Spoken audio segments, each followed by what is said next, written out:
Magandang umaga mula sa Pag-asa Weather Forecasting Center.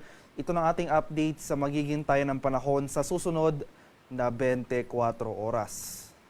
Makikita dito sa ating latest satellite images itong mga makakapal na kaulapan na nakakaapekto sa kanlurang bahagi ng ating bansa ay ang patuloy ngang epekto o yung pag-iral ng southwest monsoon o hanging habagat.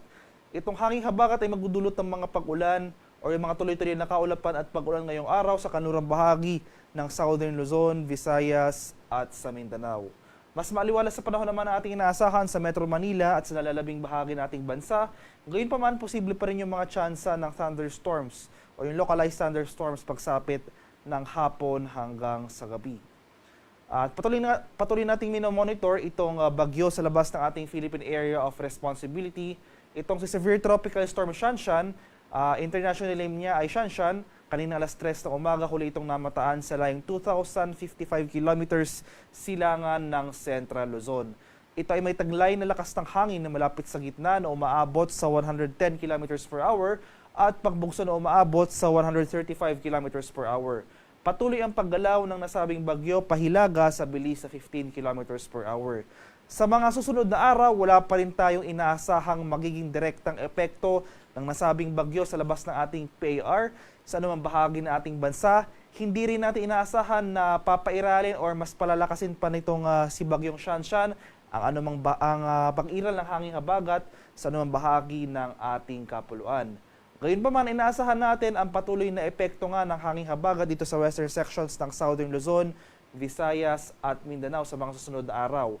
Mas magpapatuloy pa yung mga pag-ulan na dulot ng habagat dito sa western section of Mindanao hanggang bukas, ngunit generally improving weather conditions na ating inaasahan sa malaking bahagi ng Mindanao starting Monday next week. For the next 3 to 5 days, magpapatuloy pa rin yung mga pag-ulan na dala ng habagat sa kanurang bahagi ng Southern Luzon at sa Visayas, at magpapatuloy naman yung maaliwalas na panahon o yung generally fair weather conditions sa nalalabing bahagi ng ating bansa, kabilang na ang Metro Manila. At para naman sa magiging lagay ng ating panahon ngayong araw dito sa Luzon, dahil sa patuloy na epekto ng habagat, asahan nga natin itong maulap na kalangitan na sasamahan ng mga kalat-kalat na pag-ulan, pakulog at pagkidlat sa malaking bahagi ng Mimaropa. Kaya sa nabanggit na lugar, patuloy tayong maging handa at alerto sa mga banta ng pagbaha at pagguho ng lupa kung tuloy-tuloy ang pag-ulan na ating mararanasan. Mas maliwalas sa panahon or mainit at maalinsangang panahon naman na ating inaasahan sa Metro Manila and the rest of Luzon ngayong umaga sa tanghali. Ngunit posible nang mamuo yung mga kaulapan o yung mga thunderstorm clouds pagsapit ng tanghali. Posible bumagsak yung mga pag-ulan na ito late afternoon to evening. Hindi naman magtatagal yung mga pag-ulan na ito, kadalasan mula 30 minutes hanggang 2 oras lamang. Maximum temperature forecast para sa Lawag ngayong araw, posibleng umabot ng 32 degrees Celsius.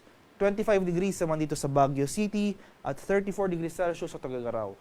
Maximum temperature forecast para sa Metro Manila ngayong araw, posibleng umabot ng 34 degrees Celsius. 34 degrees rin dito sa Legazpi at 32 degrees Celsius sa bahagi ng Tagaytay.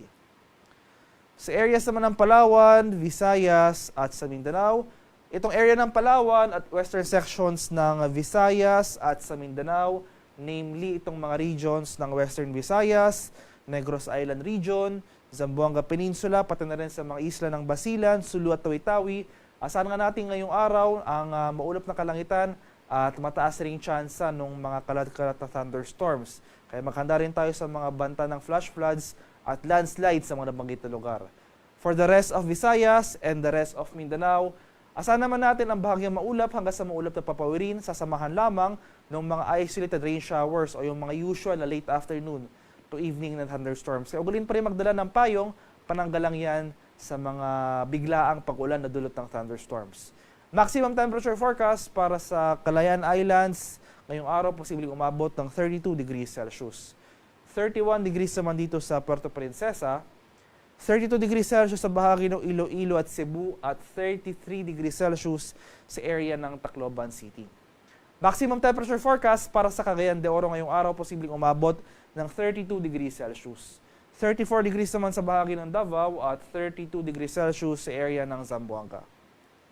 Sa kalagayan naman ng ating karagatan, wala pa rin gale warning na nakataas sa anumang baybay na ating kapuluan at light to moderate o banayad hanggang sa tamtamang pag-alon na ating inaasahan sa malaking bahagi ng ating bansa. Gayunpaman, iba yung pag-iingat pa rin sa ating mga kababayan na maglalayag, especially nga dito sa western section ng ating bansa, dahil posible pa rin yung mga offshore thunderstorms. Kaya kung may offshore thunderstorms tayo na dala ng habagat, asahan pa rin natin ang mga malalakas na hangin, kaakibat nito ang bahagyang pagtaas ng ating mga alon.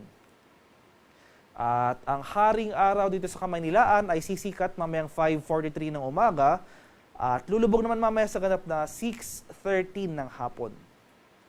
At para sa karagdagang impormasyon tungkol sa ulat panahon, lalong-lalo na sa mga rainfall or yung mga thunderstorm advisory sa posibleng i-issue ng ating Pag-asa Regional Center sa ating mga lokalidad, ay follow kami sa aming social media accounts at DUST_Pag-asa. Mag-subscribe rin kayo sa aming YouTube channel sa DUST Pag-asa Weather Report at palaging bisitahin ang aming official website sa pag-asa.dost.gov.ph. At yan lamang po ang latest mula dito sa Pag-asa Weather Forecasting Center.